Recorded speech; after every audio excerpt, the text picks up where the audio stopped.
Hey, what's up guys, this is StarCraft and I am going to be casting a 1 versus 1 between our blue Terran player who's going to be spawning in the bottom center side, and his name is SeleCT.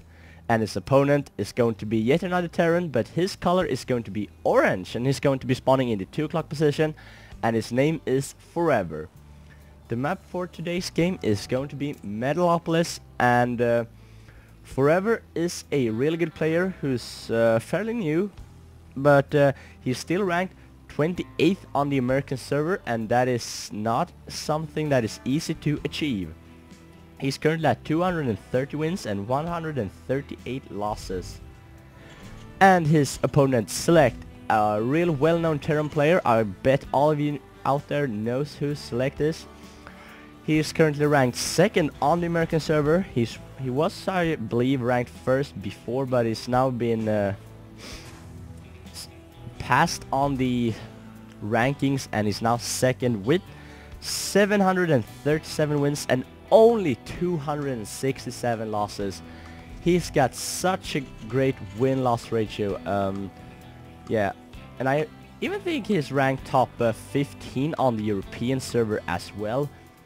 But European servers is currently down, so I wasn't able to check that, but I think he is. So that just shows you how great of a player he is. And SeleCT, he is on Team Dignitas, with which is a team that features a lot of other great players as Naniwa and even Show.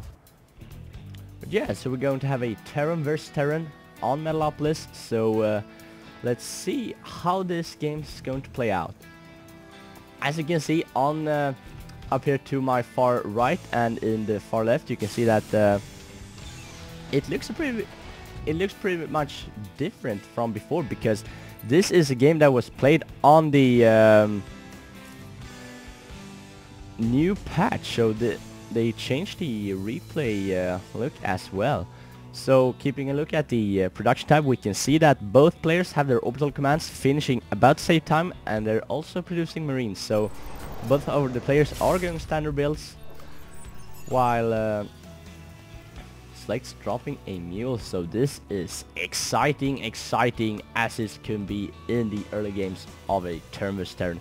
But they are spawning close positions, so this could lead to a very short game. If yeah, it usually does when they're spawning close positions, because it's so hard to cut the map in half and get equal amounts of expansions. But it has happened before, so I'm not saying this will end shortly, because I don't know, I haven't seen this game before. But it's just a prediction. We can see that SeleCT is going for a barracks with a reactor into a factory, and his opponent Forever is going the same build, but it has not added the reactor onto his barracks just yet. So maybe SeleCT's going to go for a react switch. No, he did not. He actually put a tech lab on his factory, so probably going to pump out some siege tanks here and go tank marine, which is very common in TvT. Meanwhile, you can see Forever is going to go for those Hellions. So maybe going to put an add-on on this factory to get the blue flames. Yes, that is exactly what he's doing. He could use this Hellion for map control as well, and possibly now going to pump out some siege tanks. But I think he's going to get some blue flame Hellions. Oh no, maybe he's getting Thors, because he's adding an armory. And no, both players are actually getting siege tech, so going pretty similar builds. Only difference is that SeleCT didn't get his Hellion out, and look at this, he's going to expand. So if SeleCT can hold this will definitely favor him.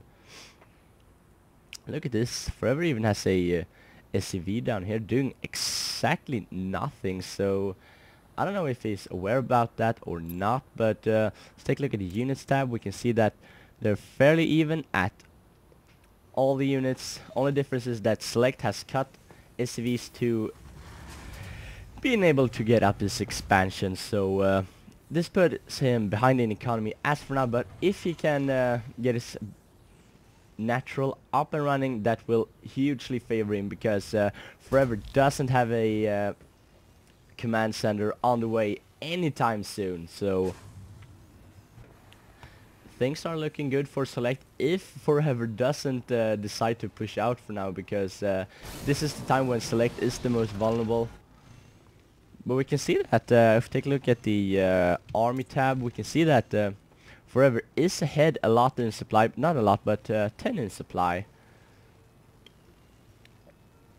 And take a look at the income tab, we can see that 5 of those supply is harvesters, so not a huge deal. So Select is doing great here. Going to set up his orbital in his base to allow for faster mules and energy regeneration. But look at this, we have a proxy barracks for Forever. That was what that SCV was for. I'm not sure why he decided to put it here, because it's so late in the game, and I'm very curious to why you would proxy a building this late. But maybe he has some nice build worked up, and he even has a Thor on field, so it's going to move out and even bring in a lot of SCVs to probably going to set to auto repair to mass repair on the Thor and the tanks, and even the Hellion could be repaired.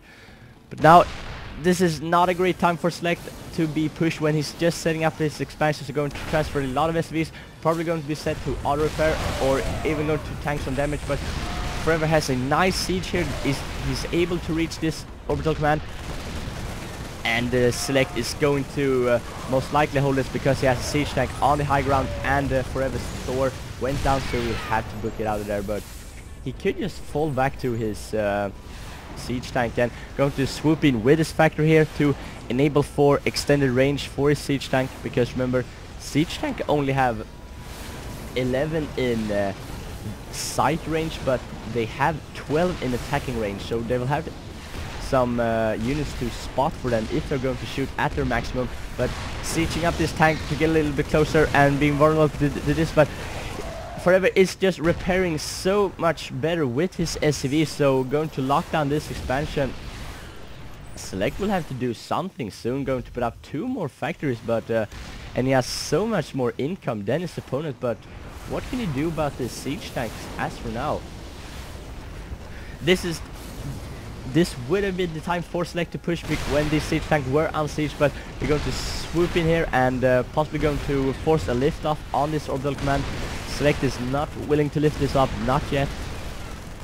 Just going to produce some SCVs and going in with his marines, which is easily taken out by the siege tanks. And Forever is not doing a great job rallying men, so I believe this is not an all-in whatsoever, because he has only 2 production facilities, while Select only has 2 of himself, but he has 2 more on the way. So this was just a push which enabled Forever to set up his expansion, and this proxy barracks is most likely going to go down with some marine marker there. Yes, it did. So Select hold that off pretty good, going to repair his orbital command, and he's now not ahead in harvesters just yet, but he's at a better economy for a while now, so he has more production facilities than his opponent. So this would be a great time to push, I think, just before Forever could get his expansion up and running, and just before he could get those production facilities up and running. And that is exactly what Select is going to do, push out a 3 siege tank and even a Viking, which is very peculiar to me why he would add in a Viking. Probably scared of ravens, or possibly going to shoot down some possible medevacs or something. But here comes some more reinforcement marine for Select, and even mixing in a medevac in this army. And I don't think he has stimpaks, no, not yet. And if we take a look at the production tab, we can see that he has stimpaks and combat shields on the way. And now he's going to push in and have some siege tanks set up here, but there's nothing to shoot up on the high ground. But the marines are going to shoot up at that Thor, and this expansion is most likely going to go down, and all these mules are going to be taken out or be prevented from mining, and Forever is forced to GG because he had no production facilities whatsoever when this push started. So nice timing for Select, and being able to hold off that first push from Forever. And I think I forgot to say this in the beginning of the cast, but this is a game from the FX Open Invitational Series 2, and this is a best of 3. This was the first game, so we're going to move on to game number 2. Stay tuned for that.